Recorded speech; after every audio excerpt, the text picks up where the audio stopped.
Արդյոք լեղապարկի քարերի դեպքում լեղապարկը պետք է հեռացնել։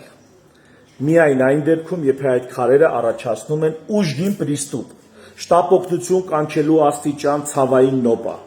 Այդ դեպքում պետք է հեռացնել։ Եթե լեղապարկում կա պոլիպ, պոլիպի հետ միասին կա քար, ապա լեղապարկը նույնիսկ առանց ցավերի պետք է հեռացնել։ Մնացած բոլոր դեպքերում լեղապարկը հեռացնելու կարիք չկա, բացարձակ ցուցում չկա։ Թեթև դիսկոմֆորտ, անհարմարություն, չգիտեմ, այրոցներ, որով այլում այլ սիմպտոմներ բացի ուժգին պրիստուպը,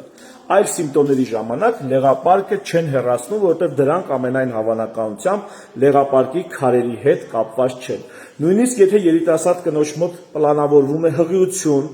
դարձյալ առանց ցավերի, հանգիստ իրենց համար ապրող լեղապարկը եւ քարերը պետք չէ հեռացնել։ Իմացեք այդ մասին։